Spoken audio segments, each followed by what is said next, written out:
वैदिक पर्सपेक्टिव के इस यूट्यूब चैनल को सब्सक्राइब करें, वीडियो को लाइक व शेयर करें।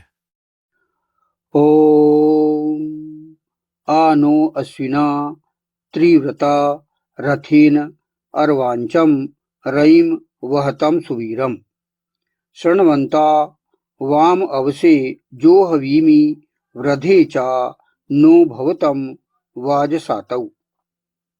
सम्यक वहन करो हमारे हे अश्विना पुरुष औरत युगल। त्रिव्रत रथ के द्वारा अभीष्ट धन है। सुंदर वीर को सुनो, तुम दोनों रक्षा के लिए मैं आहूत करता हूँ, अभिवृद्धि के लिए, और हमारे हो धर्म युद्धों में। यह मंत्र ऋग्वेद के प्रथम मंडल के 34वें सूक्त का 12वां मंत्र है। स्थायी प्लानिंग से करना है और बहुत ही व्यवस्थित ढंग से इस जीवन को जीने की बात यहाँ पर की गई है। तो यहाँ पर इसका 5वां पॉइंट है। अब ये 6वां पॉइंट है, धन है। रईम की बात की गई यहाँ पर। रईम अर्थात सम्यक वहन हेतु धन भी लगेगा, अर्थात ठीक तरह से जीवन को चलाने के लिए हमारे पास धन की आवश्यकता भी पड़ेगी। इसीलिए धनवान की जरूरत पड़ती है, धन की जरूरत पड़ती है, धनी लोगों की जरूरत पड़ती है।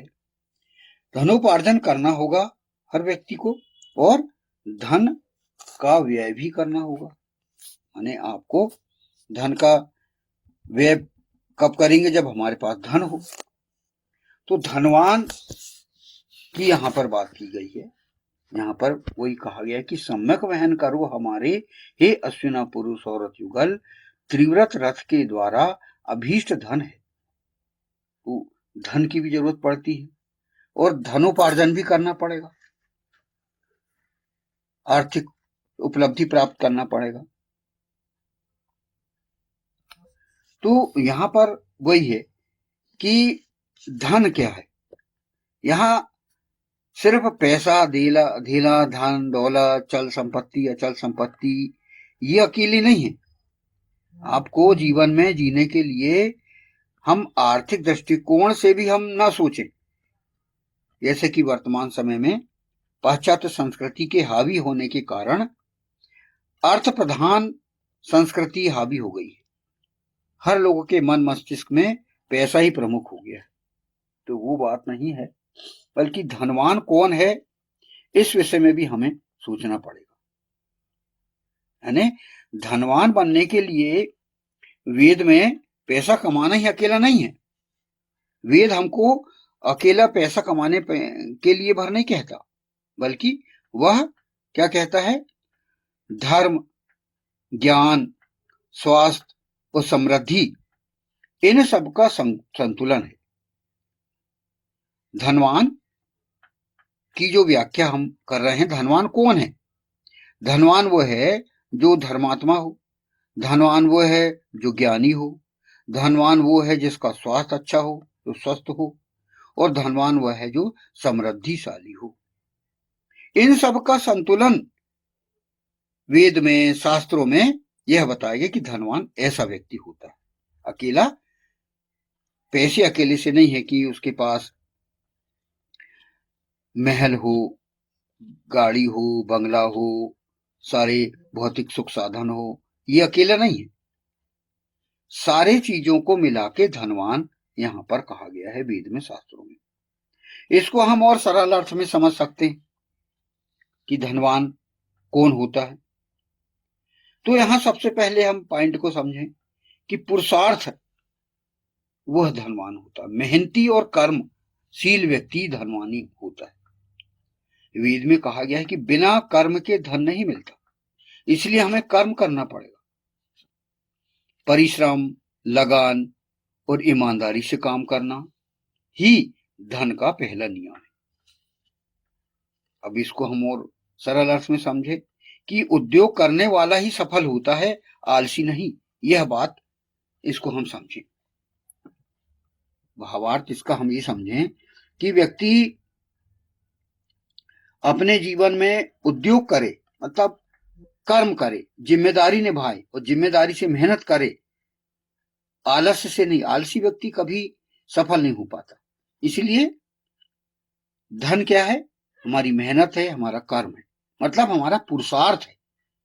पुरुषार्थ का अर्थ होता है मेहनत, मेहनती व्यक्ति और कर्मशील व्यक्ति, वह पुरुषार्थी कहलाता है। अब धर्म पूर्वक अर्जन, ये हमारा जो है सिद्धांत होना चाहिए।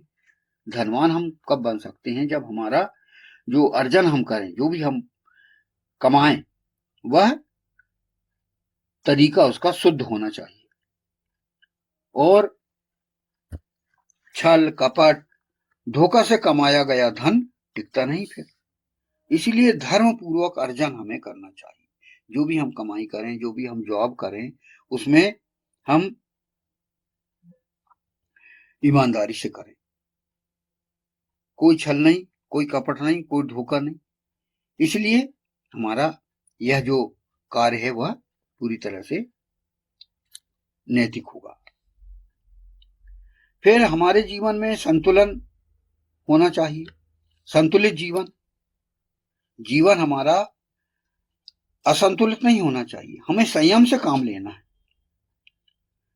धनवान व्यक्ति पैसा कमाने के लिए, धनवान बनने के लिए हमें संतुलित जीवन, संयम से काम हमें करना होगा। खर्च और बचत दोनों में संतुलन जरूरी है। हमारे पास जो राशि आ रही है उसको हम अनिवार्य व्यय तो करें, हमें जो जरूरी है वो अनिवार्य खर्च तो करना ही होगा, साथ ही साथ हम बचत भी करें। तो दोनों में संतुलन हमें रखना जरूरी है। फिर कोई हम व्यसन वगैरह ना करें, जैसे नशा, उसमें हम ग्रस्त नहीं होना है। आलस्य हमें नहीं करना है और फिजूल खर्ची भी हमें नहीं करना है। फिजूल खर्ची से बचना है हमें। ये सब यानी व्यसन से बचना है। नशा, आलस्य, फिजूल खर्ची, ये व्यसन है हमारे लिए और इनसे हमें बचना है। फिर धन क्या है? और विद्या भी धन है। विद्या और ज्ञान, ये दोनों धन है हमारे। वेद ज्ञान को सबसे बड़ा धन मानते हैं। जो वेद का जो ज्ञानी होता है, वेद की बातों को समझना, उनको गहराई से समझ के और अपने आचरणों में लेना, ये यहाँ पर कहा गया है कि जो सबसे बड़ा धनी होता है वो वेद का ज्ञानी होता है। जितनी अधिक विद्या उतनी अधिक कमाई की क्षमता। विद्या आपकी होना चाहिए। तो विद्या से बुद्धि बढ़ती है और बुद्धि से धन बढ़ता है, यह भी शास्त्रों में कहा गया है। तो ये हमारे जो धन है वो विद्या और ज्ञान है।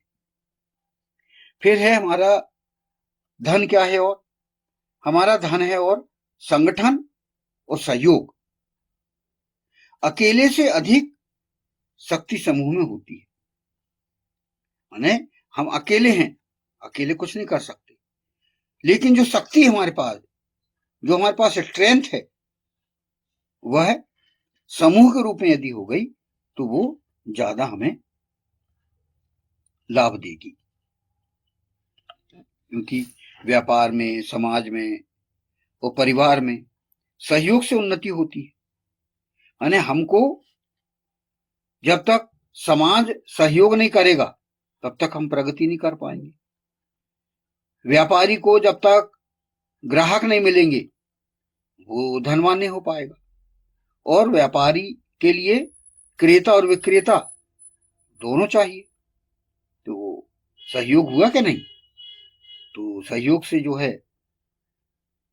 धनवान व्यक्ति बनता है।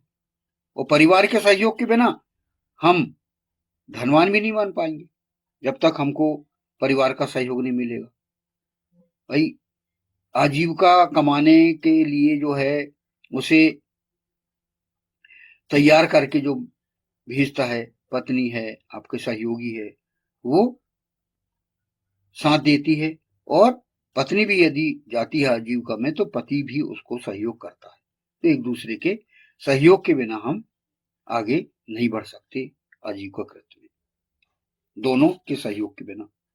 और संगठन जब तक मन में यूनिटी ना हो, पति पत्नी में यूनिटी ना हो, या किसी समाज में यूनिटी ना हो, तो जो है व्यक्ति जो है कार्य नहीं कर सकता। जैसे श्रम, पूंजी, संगठन, साहस, भूमि, ये उद्योग स्थापित करने के लिए इतनी चीजें चाहिए।